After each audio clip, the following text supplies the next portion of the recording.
Hi, I'm Gary Marsh. I'm the owner of Breakdown Services, and I'd like to welcome you tonight to this event. This is all about diversity, which is really amazing because over now it's been 44 years that I've been doing this. One of the consistent themes or things that I have seen over the years is the fact that casting directors look at a script and they don't see in many cases, the writers write on one tone, and they don't realize that society is different than just one ethnicity. And they are, everybody's best advocate for trying to introduce a diversity within the shows that they cast. I see it time after time, and I've seen it for many years. So, I know a lot of actors think that casting directors are the big gatekeepers. They really are the gate enablers. They really are out there trying to bring you in, trying to push the barrier. And so I think it's great for what CBS is doing. It's just a continuation of that whole theme, what casting directors have done. Fern Ornstein is a casting director, Meg Lieberman, and I've known Meg for many, many years, Peter Golden, amazing people, always trying to push the envelope. So I hope you enjoy tonight. I would like to introduce now Ada Wolfak, and she is the host of Hollywood Highway. But more importantly, she's also an exec producer of the Virtual Channel Network. So is Ada here? I can't see. Here. Yeah, there you are. Hello. Hi, everybody. Hi. How are you doing? Great. You guys look great. Tonight we have an extremely special event. As we've been talking about diversity, it's a challenge still today, but it's one that many are on the forefront fighting for us. And one of our advocates in that regard is Rick Najera, who will be coming to you tonight with a wonderful presentation. So I'm going to introduce him. Let me tell you a little bit about him. Rick Najera is an award-winning actor, writer, director, producer with credits in film, television, theater, and Broadway. He is undeniably one of the most sought-after comedic talents in the industry. Rick has written for groundbreaking television comedies such as Mad TV, In Living Color, and Culture Clash. He created, wrote, and starred in his own sketch comedy show, Barbecue Bill, and has written numerous other pilots and shows. Rick was the first Latino to join Tavis Smiley's High Quality Speakers Bureau, a select group of leaders representing the most prominent speakers of the highest quality in their respective fields. Rick has authored numerous plays. 3 of his plays are compiled into his book, Pain of the Macho, which is required reading in several universities. Also, his new book, Almost White, will be in stores September 16th. For the 9th consecutive year, Rick directs the CBS's Diversity Comedy Showcase, where he works with and directs comedic talent and represents arguably the most important showcase in the industry. Several of his graduates can be seen in series regular roles on television this year and in many years past. So Rick Najera is a true advocate for education, reading, writing, and the arts, and it's my honor to present him to you tonight.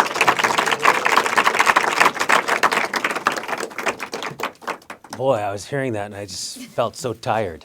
That's just a lot of work. I'll give you a very quick thing because I know many of you are actors, and which is great because you are the hope and the future of Hollywood. So it really does start with actors. And I was very fortunate, and I'll give you the one advice my father always gave me. Because when I started becoming an actor, I'm Mexican-American. So, thank you. It's LA, there should be more of that, but there's one here. It was odd that I wanted to be an actor. I mean, let's face it. I was 5 kids in one bedroom at one point growing up, and my parents were in the other bedroom. So, you know, I wasn't one of those poor brown kids growing up. You know, I was more poor brown kid growing up in La Mesa with a lot of rich white kids around me. So I had a different perspective. So actually, they took me from the barrio, from the hood, and moved me up to the upper middle class neighborhood. So because of it, I got to live in both worlds. So I got to learn to be versatile. And my father, who at that time was good Mexican work ethic, actually had gone to Vietnam as a kid. And he fought not as we would fight. He was a worker. He actually fixed the jets. So he was there. And I asked him one day, I said, "You went to Vietnam?" And he goes, yeah, I went to Vietnam. And I go, "When'd you go?" He goes, "Some holiday. There's a lot of overtime." And I go, "Would that be Tet?" He goes, "Oh yeah, the Tet holiday, yeah, a lot of overtime."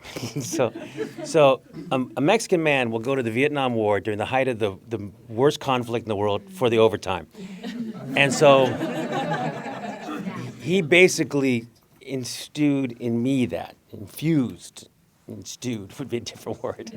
Oddly, I'm a writer. So he basically said, he was a door-to-door salesman. He went door to door. It was one of his many jobs. He had at least 5. And my mother, same thing. I barely saw him as a latchkey kid. But I watched how hard they worked. And my father said, you know, I'd go from door to door trying to sell pots and pans, and which is probably the worst job in the world. And he said, you know, Rick, I went to a lot of doors, and they'd all say no. But eventually, after 100 doors, I'd go to the one door where they would say yes. So you have to hear a lot of no's before you hear that one yes. So because of it, I remember that so clearly that I told him when said I want to be an actor. He took me to some movie at that time. It was Cromwell. I always remember it. And red velour curtains parted, and there was, you know, Richard Harris, I believe, giving great speeches on the king and God and education, and I was just impressed. I was like, wow, this is amazing. And he leaned over to me, and my brother had a speech impediment. He was born with a cleft palate. And he said, if you could speak that beautifully, I'd be so proud of you. So what did I do? 5 kids, I want to get attention. So I started memorizing Shakespeare. And so I memorized Shakespeare. Got a Shakespeare book, and said, they kind of talk like that. So I started memorizing Shakespeare, and then when I was 17, I went to a place called the Old Globe Theater, and they were having auditions for Romeo and Juliet, and I took my high school picture and I cut it out, and I put it in the back of an envelope, and I made up a resume, and I went in there, and I said, "But soft, what light through yonder window breaks," and I was this beautiful voice came out of my mouth, and I had memorized everything, and they were so impressed. They're like, you know, it was just odd to them. And they said, "This is amazing. You're so good, and you're so young." And I said, "Yeah, well, you know, that's what I do. I know Shakespeare, I really like it." And had no training whatsoever. And he said, "Well, we'd like to hire you for our Globe Education Tour." And I said, "Fantastic, but I wanted to renegotiate." So first thing I did, I renegotiated. I said, you know, I want to learn every role here. So I'd like to understudy as well. And I will take certain roles and I'll understudy. And I need to be trained, because I don't know much about Shakespeare training. I've just taught myself. So there's actors here that are really good actors. I'd like to have time with them to be trained by them. So basically, I created a conservatory. so I would go to the Old Globe, and there were these people training me. And I remember some of these old names in Hollywood were amazing actors. And so I learned a very important lesson. One, ask for things. They didn't kick me out. They said, okay. And that's the beauty is when you're first starting out, a lot of times your innocence will get you over hurdles that you'd ever imagine. So I said, okay. They gave me everything I wanted. Everything. I couldn't believe it. And so I started working at the Old Globe, and I was there for at least a year or two. And then there was a group called Second City, and they came into town, and they were teaching they were going to teach not really teach. They're producing a show. And I was like, well, I want to learn improv. Maybe they'll teach. And they go, no, they're producing a show. I said, they're producing a show? Yeah, we're shooting a show in San Diego. It's going to be a special on mental health. And we're going to find 2 actors in San Diego. And if these 2 actors, we're going to add them to our company. And if they can write, they'll stay longer. But we would like to hire 2 actors. So the word came out to the old Globe, and I said, sure, I'll do it. And everyone else said, yeah, we'll come out audition for it. So I knew nothing about improv, nothing. So I asked some people. I said, the improv, what do I do? I'm a classically trained actor now. I just know, I know how to give a soliloquy. I know all sorts of things. I know, classical stage. I understand where the literature came from. I was really pretty well versed. And they said, well, improv is just saying yes. So I said, okay, I can handle yes. That's pretty easy. So what I did is I showed up and they said, have you ever done improv before? Yes, I have. I didn't consider it lying because I was told to say yes. So I was following my direction as an actor by saying yes. Would you like to do an improv with us? Yes, I would. And they would do it, and I would just agree to everything they were there. Yes, of course. There's a big iceberg. Yes, there is. It's the biggest one I ever saw, Captain. Wow. And so the yes led to all these great choices, and I got hired. And they hired me and an African-American actress. And she was a single mother with a kid. Not very attractive, honestly would say at the time, because we lived in San Diego, so everyone was blonde-haired, blue-eyed women. And there was this Mexican guy, me, and an unattractive black single mother named Whoopi Goldberg. So me and Whoopi, we first started out together. And Whoopi taught me a lot of things. She was really a brilliant woman and someone I admired very much because I'd never encountered someone like that. She was totally honest. She would just tell you exactly what she was thinking. I mean, she'd tell me about a gynecological exam. And I remember going, oh my God, you've now ruined my brain. And she would tell me anything. And that's the way she was. And she was very good about talking to people. And I learned a lot about really reaching out to people and saying hello and looking someone in the eye and making a contact and following it up. And she knew social skills better than anyone. And I learned from her. And I also learned that she told me something about myself. And she said, Rick, if we stay here longer, all we have to do is write. And at that time, I didn't even know how much I was being paid. And I go, how much are we getting paid? And she goes, $250. I go, $250? Wow. It's not much. So it's like an hour? She goes, no, $250 a day. I go, $250 a day? That's like insane. Can they pay us that? She goes, yeah. And I go, $2.50 a day for us to be here? Are you kidding me? I mean, that sounds very underpaid right there. But I'll do it. I'm surprised, but I'll do it. $250. She goes, no, $250 a day. And at that time, I'd never heard that before. And I thought, $250 a day? Well, yes, I can write. So I started writing, and we started writing together, actually. So it was really great. And I learned a lot from her. So this is where first lesson. Don't underestimate yourself. Do not underestimate yourself. There are plenty of people that are in this world that I guarantee you will underestimate you. And they will be some of the people you love. But in a strange way, you have to let yourself see your own potential. And I say that because I believe that we're all very much a miracle. Recently, a year and a half ago, I was in a coma for 2 weeks. I don't say this too often, but it's in my book, Almost White, which was really going to be called Almost White Light because I came that close. And I nearly died. And I thought about it. Because when you're in a coma, not that you're really aware, there was no moment, there was no God speaking to me, going, Rick. I would turn around and be, no, not you, Rick, different Rick, I'm sorry. From the back, you look like this other Rick. There's a different guy. So I was very much at peace. When I came out of the coma, I was at number 3 in the Glasgow coma scale. I've never understood why Glasgow has a coma scale, but they study these things in Glasgow. It's like, aye, Seamus, you're number 3 in the Glasgow coma scale. Good for you. You drove yourself to the hospital at number 3. So I was a number 3. And when I came out, I started looking at life differently. What I began to do was appreciate all the different accidents in my life. So that's why I started writing the book, Almost White. I didn't ever intend to write a book. I've done, as you can see, a lot of writing in my lifetime.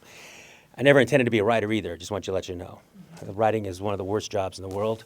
I do not recommend it for anybody. But then again, you might end up doing it. It's out of necessity.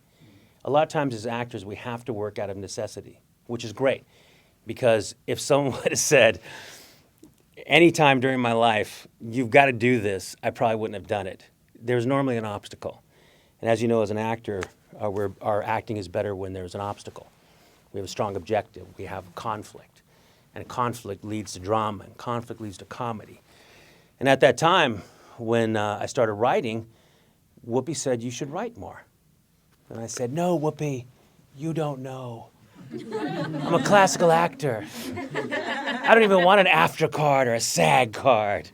I want an equity card because I'll make a living as a classical actor. Which sounds great, you know. You sit there with a glass of Cabernet and I'm done being a classical actor tonight. You know, that the world doesn't really exist, but I thought it did. And so she said, you should write. And I said, no, I'm not going to write. And I went to school like many of you have done. I went to a master's program at ACT, got in there. Did that, learned absolutely nothing, no offense to ACT. But because there wasn't many diverse actors at that time, such as myself.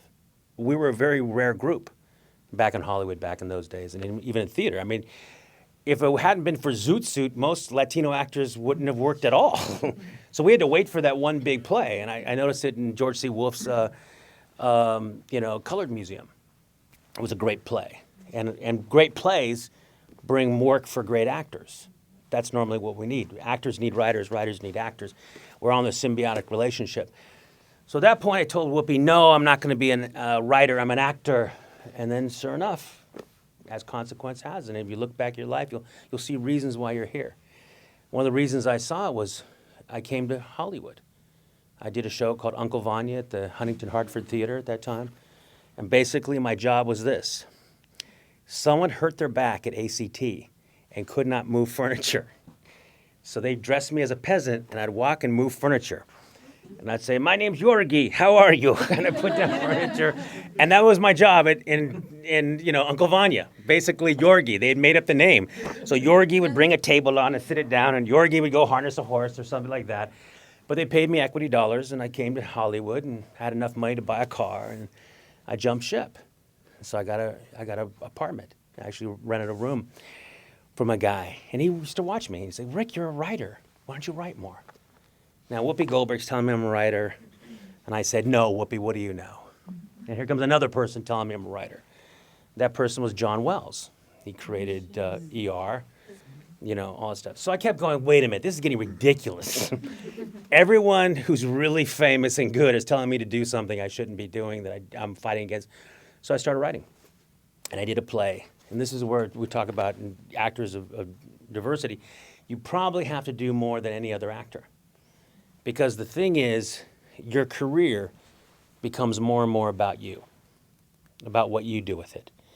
When there isn't opportunities, you must create your own opportunities. And now, later on, as you'll see, and I'll talk about later on, there's more and more of those opportunities happening. You need to find your showcase. Normally in the old days, and I'll say old days because I sometimes feel pretty old about it, is that we would get the breakdown service, and a breakdown would come, and your agent would call you up, and they would send a picture and resume, and you go there. It happens now all the time. The difference was there wasn't many roles for actors of color. There were very few. I remember I did a movie called Red Surf, which a lot of people made fun of, and I don't blame them. I played a Cuban drug lord, which is the highest form of drug lord there is, because they're musical and they're rarer. So I was a Cuban drug lord, and the other guy playing opposite me was George Clooney. So there's George Clooney and me playing opposite each other. I'm the Cuban drug lord, and he's the surfer drug lord. And the odd thing about it is, here's George doing it, and immediately after doing it, both starring in a film, both had great roles, both did really good. Everyone said great. Afterwards, he had 20 auditions. I had 0. There wasn't another job for me. There wasn't an audition. And when it comes down to it, if we're going to really talk about knocking on doors, those doors open. But statistically, if there's no jobs, how good do you have to be to book everyone to survive? And my ratio, and I figured out one year for booking roles, was for every 10 roles I went out for, I booked 6. It's a pretty good number, 6 to 7, actually 6 to 7. Now, that was so I could survive. Imagine if there had been more roles. And that's a unique thing. So that's what led me to my other thing was writing. A lot of times we look at ourselves as diverse actors and people of color, and it has been, if you've noticed, what has really helped us has been the writers. You know, for however you feel about Tyler Perry or Keenan Ivory Wayans or people like that, I have to admit, Keenan Ivory Wayans gave me my first job. I am indebted to a wonderful black man who gave me a job. What can I say? Brother came through for me. And at that time, because I led from, going from being an actor and stuff, I moved on to writing, of course, because writing, I was forced to write because there wasn't, even though I was a classical actor, there wasn't many classical plays happening. So when the roles would happen, I'd have to jump at them. So I started noticing there wasn't any roles, and I remember Whoopi Goldberg back in Second City, and that she did a one-woman show. And the way the one-woman show started out is it was a two-person show, but her partner kept flaking out, kept not showing up. So it became a one-person show. So I thought about it. That's what she did. So I started going, I have to create something that I can showcase myself in. I need something that people come to see me and go, yeah, now I see where you're at. Now I know who you are. And I can't depend on a white writer to really do that for me, because the roles he's given me, of course, are drug lord, cholo number 1, cholo number 2, immigrant. I'm trying to think of all the roles I played. One-armed butcher. But mostly, any role ending with a vowel or a Z, you're pretty much under a certain occupation. You're going to wear a name tag. Or if you're the drug lord, you don't wear a name tag, you wear nice suits. But in the end, you're a drug lord or a pharmaceutical rep, whatever you're going to be. Yeah. So I started writing a show, and the show was called Latins Anonymous. And Latins Anonymous was a simple show that I created because I realized during that time the 12-step program was huge. Everyone was in a 12-step program. Everyone was. So I said, I want to have a 12-step program for Latinos. So I started going to AA meetings, which was in itself a show in itself. So I'd go to the AA meetings, in which I'd go there, and they go, hey, how you doing? I go, great. I'm not an alcoholic. Okay. It takes a while. It gets better. When it come back to you, we're going to sit there and then eventually I'd go, no, I'm really not an alcoholic. Yeah, okay, sure. But I really noticed it, so I said, very simple format. Here's it is. We stand up there, I go, hi, my name's Rick. You say, hi, Rick. Hi, Rick. And I realize I'm a Latino. The first time I realized I was Latino, I was 9 years old. I told my mom I was going to play with the Mexican kids down the street, but she said, you are Mexican, so you can stay home and play with yourself. But I got bored with that. I was worried about going blind. So I went to the schoolyard, and I started playing with these kids, and this one kid called me a wetback. And I'd never heard the term before. As dry back, quarterback, halfback, wetback. Didn't sound like a bad word, so just to play it safe, I kicked his ass. Then the schoolyard supervisor came up to me and said, why'd you beat up Bradley? Why'd you beat up Bradley? And I said, because he called me a wetback. And she said, are you Mexican? I said, yes. Then you are a wetback. That's the first monologue in Latins Anonymous. Now, thank you. Ironically, it was all true. There's not a single word I said in that monologue that was not true. I really went to my mother and said, I want to play with the Mexican kids down the street, because there was kids that lived on a chicken ranch down the street from me, 10 kids in one house. I saw a chicken walk through the house like it was a cousin. And I said, no, they're Mexican. I'm not as Mexican as those guys. They're Mexican. So I told that to my mom, and she really did say, hey, you're Mexican too. Stay home and play with yourself. And so that's all true. I went to the schoolyard, really true story, and the kid, Bradley, grabbed a ball from me, and we were playing handball cards, and he pushed me away, and he threw me, and he pushed me, and he said, get away from my ball, wetback. And a true story, I'd never heard the term before. I'd never heard wetback. It's not something we sit at home and go, hey, wetback, pass the salt. Look at you little wetbacks. Look at you. How cute. So I was unable to deal with it, emotionally. So I put it in play. And that play became Latins Anonymous and went on to 25 regional theaters, did over 1 million ticket sales, and from there, I met Keenan Ivory Wayans, and I had auditioned for him as an actor, and it was between me and I think the Korean guy, and they went with the Korean guy. But Keenan always remembered I was really good, and so one day he calls me in and he says, "Hey, you write, right?" I said, "Yeah, I wrote that play, Latinonologues." He goes, "How's it done?" I go, "It's about 1 million in ticket sales." 1 million? All right, I like how you think. Keenan very much about business. Keenan grew up a poor kid in the projects in New York. Understood poverty really well, and he understood about business. And to him, that was the thing. My show had made money, therefore, I will make him money. Therefore, I'm important to him. Of course, every producer thinks that way. Wasn't the first time, so I started working on the show. I was given a diversity contract. True story. I don't say this too often. Everyone knew that I was a member of the Writers Guild, but no one wanted to say. So they found this program for like $500. And they said, we'll bring you under a diversity contract. I said, but I'm the Writers Guild. Everyone knows you're in the Writers Guild. It's a diversity contract. Shh, don't tell anyone. So the first week I was there, $500 a week, and I wrote 2 sketches that got on the air. And I said, what's two of my sketches on the air? And I'm making $500 a week. So I started doing the math. I wrote a sketch called Pimp Math, which is based on it. And the sketch was, I realized I wasn't making any money. There was almost 20% of the show I wrote. I did. And I'm only making $500 a week. And I'm actually in a closet, because they didn't have an office for me, and there was a closet that they put me in. So this is the hard part for us people of diversity. Because if you complain, you're the angry minority. And no one wants to be the angry minority. If you don't complain, you become the angry minority, angry at yourself. Or your significant others get mad. I'm actually married to a white girl, wonderful woman, and sometimes she'll say stuff to me, "You should ask for more money." I go, "Honey, you've been white for a long time."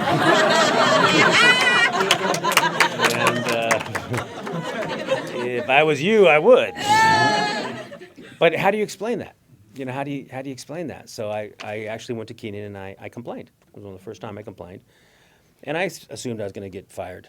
So I said, this is ridiculous. I'm not going to do this anymore. I'm a Writers Guild writer. I'm in the guild.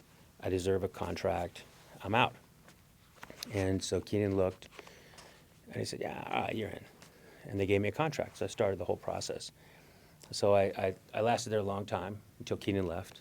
And it was quite a unique experience being in Living Color, because it was a difficult place. It was the ground zero for diversity and issues of color in America today, was in Living Color back then.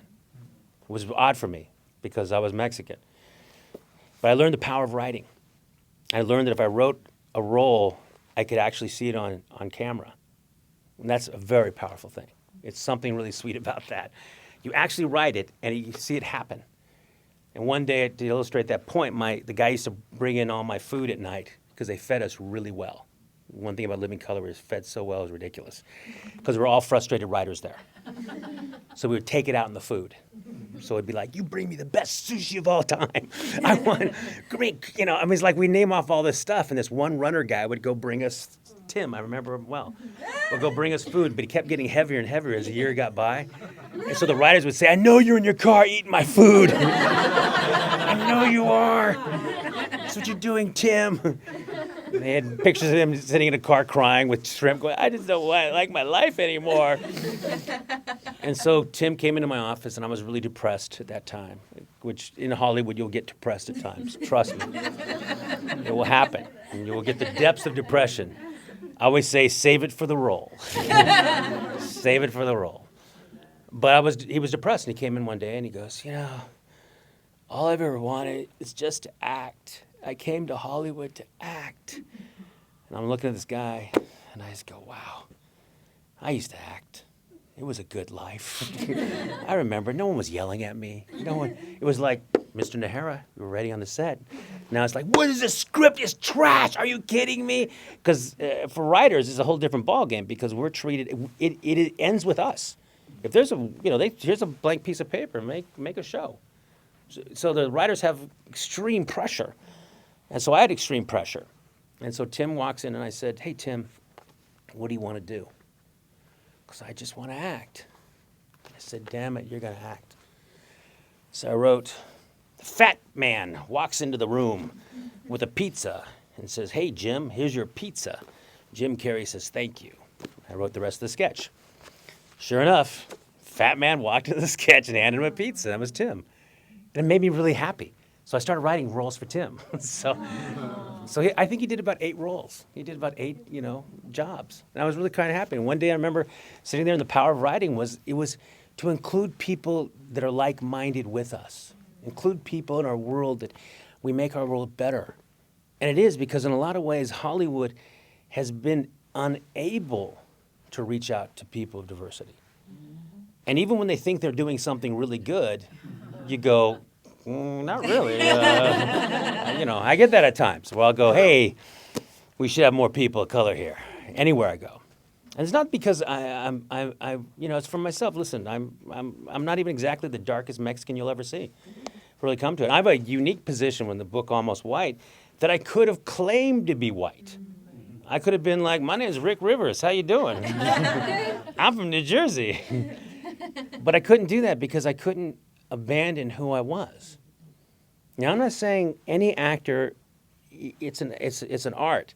And part of the reason we love acting, the depth of a reason an actor loves acting is for one reason, the possibilities. That's why I did it. I looked at people, you could be nobody and play a king. You could be a woman and play a queen. You could be a king and play a pauper. You could experience every gamut of the human experience that we see. And the fact that we're here at this moment in our lives, that there's no other time like this. There's no other chance. I mean, you think of this statistically, what's all against you. If you sat there and said, you're a woman today, well, you're born in America. So there's certain things culturally you don't have to do. Whereas you were born, and if you're born now, whereas maybe 50 years ago, there's only one job you'd have. Housewife, mother, things like that. Right now is time. I remember doing a sketch about black people on Living Color. It was a time machine. And I was like, oh, it really screwed. Anytime, the joke was anytime before the 60s, was forget about it. And it was sad because every time, it was funny, but it was like every time I got transported back in time, it was screwed. But you think about it, the opportunities have now opened up for us. And that's one of the things about what diversity does, is it becomes opportunistic for both sides. When we look at it, we go, you take a look at the corporate world. The corporate world tends to be very structured. And I was a vice president of LATV, which is a bilingual network. So I was in every single corporate meeting you could imagine with Time Warner. I think it was Time Warner or Newsweek, one of those two. And they'd repeat everything we'd said before last week. And then we'd repeat it again for another week. And then we'd keep repeating what we'd said. And we made sure that everyone understood and went out for enough memos and everyone was copied and CC'd and everything else. And we really didn't get much done. That's the corporate culture. And it's so necessary to have someone who steps out of that culture or not in that culture to come in and say, by the way, could you try this? It might be different. The same way we talk about actors of diversity. You come in with a unique story. I remember writing a screen, it was a pilot, I think it was for HBO, and I worked with a very famous writer. And I've written 4 or 5 pilots for the networks. And this writer, really good. And in this scene, we're talking about a guy who's a conguero. Plays conga. He's Puerto Rican, plays conga in the park. And there's a woman running by him. And she runs by him, and she's the lead of the pilot. And it's a story about a man and woman getting together. And she's always running from love. So conguero's playing the conga. Looks at it. Hey, don't run from love, baby. Don't run from love. Don't run from love, baby. Come back here. Don't run from love. The man stops me. Oh, my God. Rick, we can't have that. What are you talking about? I won't say his name. What are you talking about? Saul? Okay, with Saul. What are you talking about? He goes, well, it's very scary when a Puerto Rican man yells at a white woman in a park. It frightens her. Very frightening. I said, Saul, he's got a conga. He's not going to pick it up and go, don't run from love, baby. Don't run from love. So it's not going to happen. He's merely saying to a woman, don't run from love, baby. Don't run from love. The woman understands he's not going to attack her. He understands he's not going to rape her, abuse her. He's hoping she gives him $1 at best, or maybe gives him a smile. There's nothing bad about that whole picture. And I realized, wow, he doesn't get it. And it's a good thing I'm here in this room. It's a good thing. So I turned to him and I said, Saul, you know, that character, have you ever worked with a Puerto Rican? No. I go, really? He goes, but you're a very good writer, Rick. You're really good. Very good. And I go, yeah, and I'm Latino. He goes, yeah, you're great. It's amazing. I go, have you ever worked with a Latino professional before? At that moment, his maid Maria came in. Mr. Saul. And he says, only Maria was the only Latino professional I've ever worked with before. And this isn't putting him down. That was his reality. It's not enough to look at people and go, you're prejudiced, you're ignorant, you're that. That solves nothing. Include them in your world. Figure out, how can I communicate with you, Saul, so you understand that a man with a conga isn't a bad guy, and that there's other professionals besides Maria out there. And that's how you start the dialogue. It's so important that you really come from a place of acceptance of first yourself. And that's a unique thing, because a lot of times as people of color, you know, we get a bad rap sometimes. You look at the media, 1% of all media has Latino stories. Do you know that? It's less 1%. They did a survey in Hills and Knowlton, I believe it was, and they asked a group of people randomly, what is the percentage you think Latinos are involved in crime? And I believe their number was 80% feel that Latinos are involved in crime. Something like 80%. Which is like, what a loser am I? Because I've never been a drug lord. And obviously I could have been one, because statistically I should have been one. But you think about it and you go, that's the perception. So that's the media. And how do we change that perception? You change the perception in many respects from within. That's really what has always been the case here.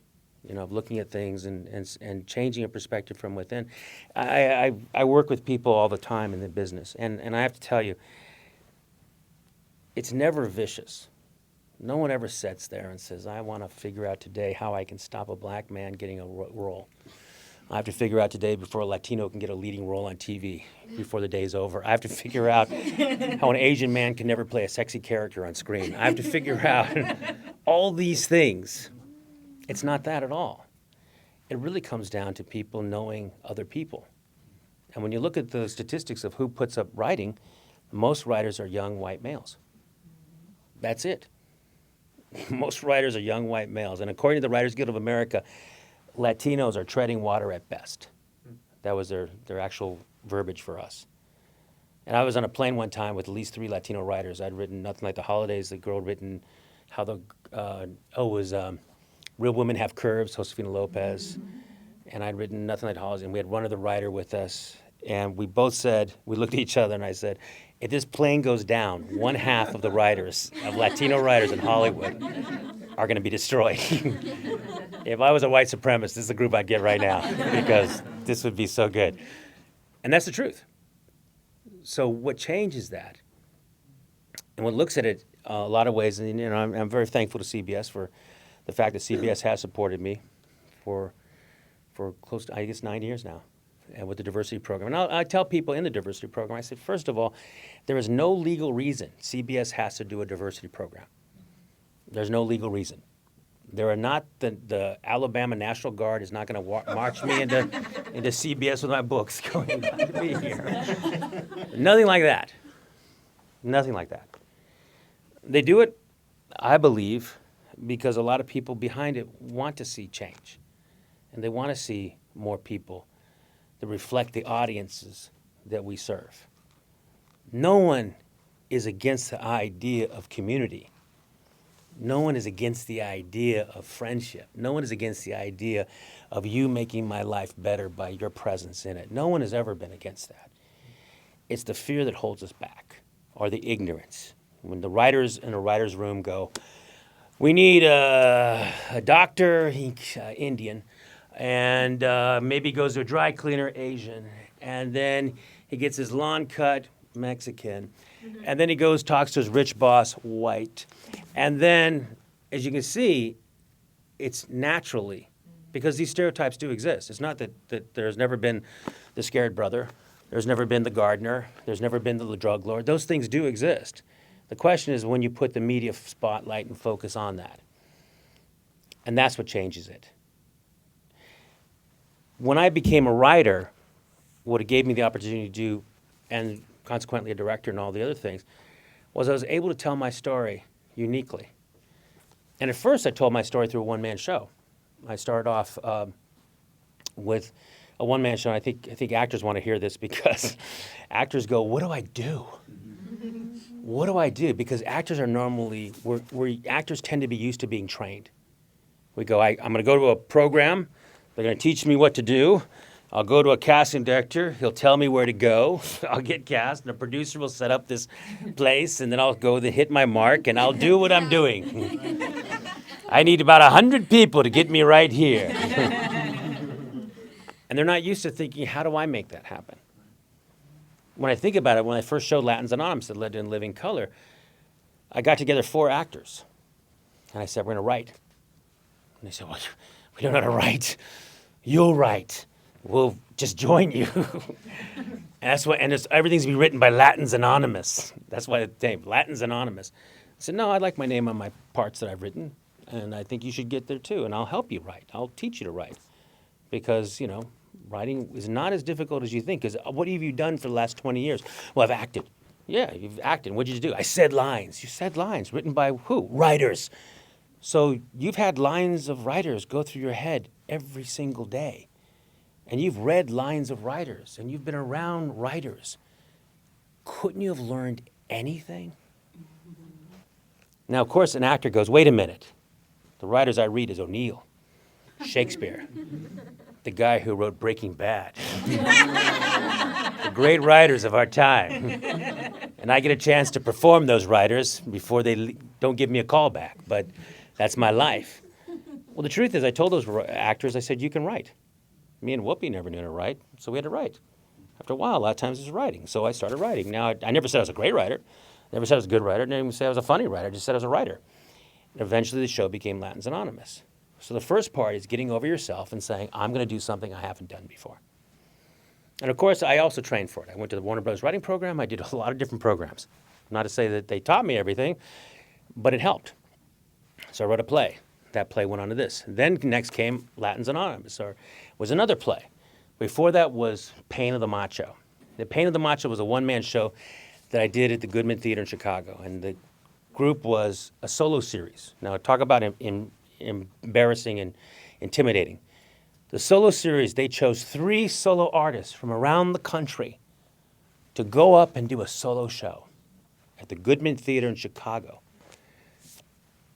The performers are John Leguizamo, Spalding Gray, Rick Najera. Terrifying, right? And I'm going off there. I'm going to do my one-man show that I'd written while I was in Living Color. Because when I wasn't doing anything at 5 in the morning, I'd write a one-man show. And so I remember, I want to read a little something from this book for you, knowing how the time is. It's interesting how necessity drives us as performers. This is necessity. I went to the Goodman Theater in Chicago. My director was unable to show up. He hurt his back, which was like, oh my God, what am I doing? I had nothing, no director. My costumes were there. I wasn't sure what monologues to do or what I was going to do. And I was in the middle, and John Leguizamo had just got great reviews, and Spalding Gray was bringing his show in. He was going to get great views. So I figured, critically, they had to kill somebody. It would probably be me. So it looks pretty bad, right? It looks very bad. And so I started thinking, And the night before it opened, I had a dream where I woke up on stage, naked, with all my costumes scattered about. I was embarrassed, scared, and ashamed. Not because I was naked, but because I couldn't find my costumes. I woke up and changed the beginning of my show. I'd lived through the LA riots, so I decided that's how I wanted to start my show, with a riot. And it started like this. Ladies and gentlemen, the role of the macho performed by Rick Najera will not be performed by Rick Najera tonight. I repeat, the role of the macho will not be performed by Rick Najera tonight. Oh man, I really want to see him. Oh man, I bought season tickets here. This is some bullshit. I repeat, the role of the macho will not be performed by Rick Najera. Oh man, that's some bullshit. I'm writing, man. I'm writing. After a while, it turns into a huge riot. We have sound effects, riots, crashing, exactly what I experienced during the LA riots. I walk on stage. Please, Mexicans, stop inciting the Puerto Ricans. Puerto Ricans, stop inciting the Mexicans. Cubans, stop inciting everyone. In the name of Edward James Olmos, I order you to stop. And it was silence. And the audience was shocked. So I said, hey, I'm not a macho. I was listening to show tunes backstage. I don't even say macho things. I learn to be polite. I say things like, you make me feel sad when you act so stupid. I say, I'm trying to be a nice guy. That's how the show started. It started actually because of necessity. I didn't have a director. No one told me what to do. I said, let me come up with a show. Okay, I remember a riot. The show did very well. One of the best reviews I've ever gotten. And from that, it led on to a couple pilots and plenty of opportunities. In fact, the Robert Townsend show, I got to write for him and act in that. All because of that. And it also paved the way for Broadway. Because at that time, I turned down going to New York with that show. Because I was given an opportunity to write and act in a Townsend television. I always regretted it. So I said, before I die, I have to do a show on Broadway. There came LATINOLOGUES. So, in the end, how much time have I done? I want to make sure that I'm catching you guys. Yeah, we're going to do a Q&A in about 10, 15. Okay, so I got 10 minutes? Yeah. Okay, good. Okay, great. In the end, I think we have to do as people of color.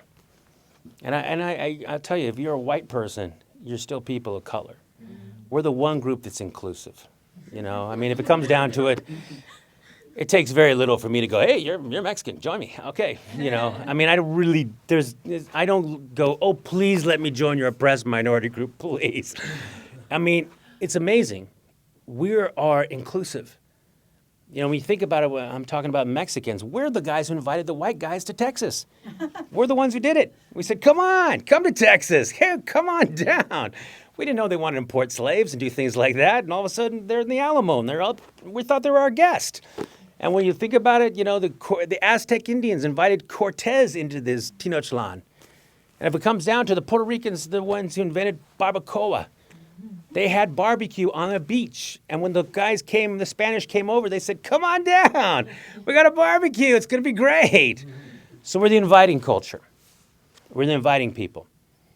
And that is our strength. The fact is that, you know, I remember years ago at a big Chicano event, and there was, you know, que viva la raza, que viva la raza. Which is terrifying to me because I'm Mexican. But I wasn't those kind of Mexicans. That was just too strong for me. Because I looked at it and I said, que viva la raza. La raza means the race. So I'm saying, que viva la race. Que viva my race. So at one point it started getting really big. And of course, being a performer, I wanted to encourage it. I was like, yeah, que viva la raza. So there's this little nice white family in the middle, just in the front row, because they had gotten there early. So, it's really true. They'd gotten there early. I knew it because I just watched them get there early. I'm like, it's 2 hours later. They're out there, the Pollo Loco, and they had their Fiesta colored blanket there, and they're having there. And 2 hours later, it's surrounded by a bunch of big Mexican guys. They look like at a Dodger game, very uncomfortable. And they're yelling, que viva la raza! It's like, I love my race. I love my raza. I said, do you know who else loves their race? The Nazis. Got silent. Turned into a big oil painting in front of me. People like, damn. He really went there. But it was during the Serbo-Croatian conflict, and I really had heard about ethnic cleansing and things like that, and I thought, we are, in many respects, going to be the majority, but there comes a heavy responsibility. There's a heavy responsibility once you are the majority. And once, we are people of color, or really more of the majority, we have a responsibility not to do anything that was ever done to us. We have a responsibility to clean the slate and to forgive and to go forward. And I think what's great about our world and what we do as artists and the actors and the writers is we have a chance to truly, profoundly change the world. There's never been a time in the history of mankind or humankind that anyone could say something and millions of people would hear it within hours. Millions. Twerking. Does anyone know what that word means? Oh, Lordy. I'm going to add another tag, Miley Cyrus. Think about it. I sure didn't know about the Syrian conflict and the chemical warfare, but I know that Miley Cyrus started twerking. That's a great ability that we have to change the world, or merely let this opportunity pass us by.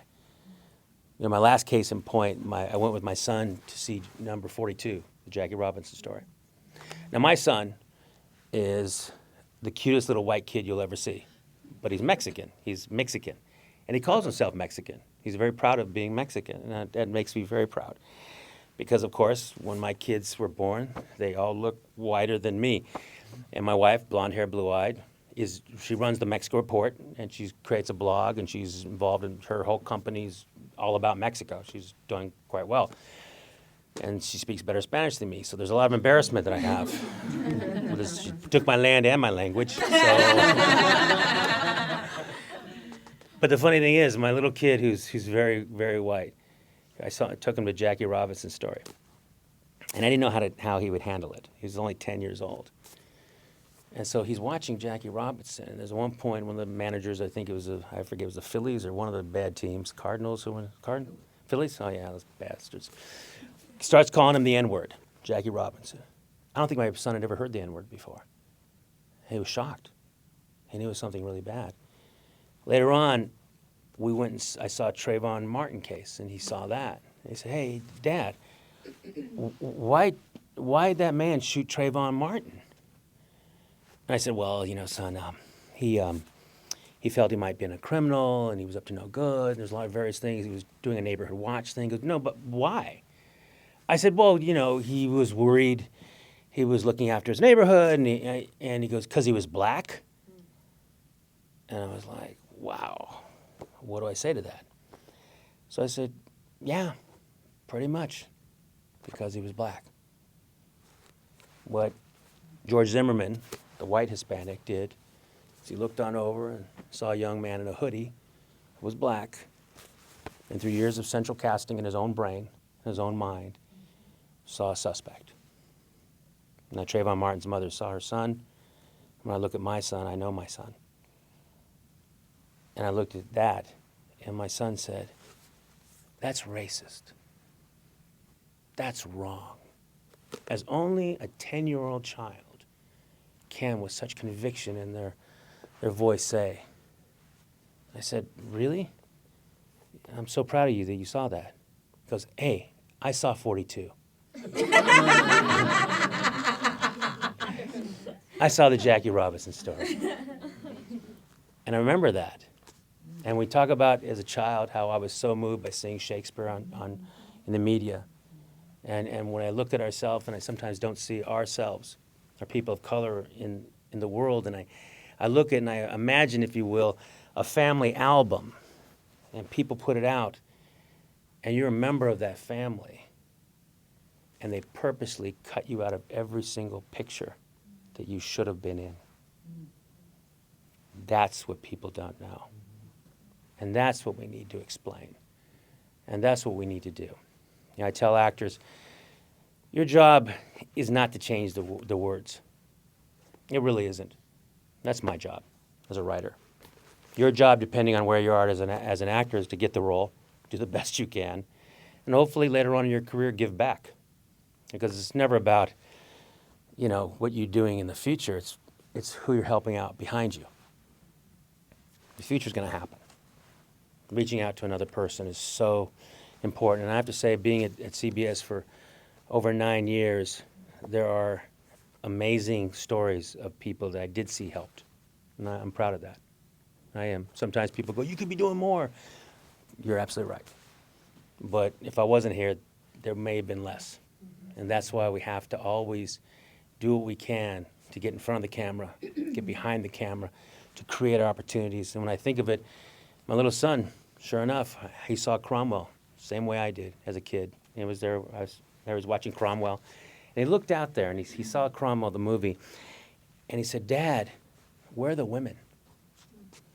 I said, son, what do you mean? Because there's no women. Where are the women? He was looking at Parliament. He goes, was there women back then? So, of course, I started laughing. And my wife said, don't use that in your comedy. And I'm like, only if it's funny. Only if it's funny.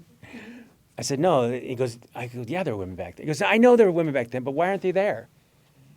And I said, and that's a great thing about a movie, is that we can notice when our presence isn't there. And the thing that gives me hope is to hear a small child notice it when women weren't there, and they should have been. He noticed what was wrong with that picture. And if all I've ever done is help my children see certain things and believe in a world that change is possible, I think I've done a good job. And with that, I leave you that you can do more. You need to always put that higher. And the world is changing. It's not the pilots we used to do. Now Netflix is putting on series. With all these different things are happening. Guys like Ray Williams Johnson has 9 million subscribers. There's a democratization of the web that is happening that you can all be a part of. And diversity is the best cure against adversity, because we're always better together than apart. Thank you.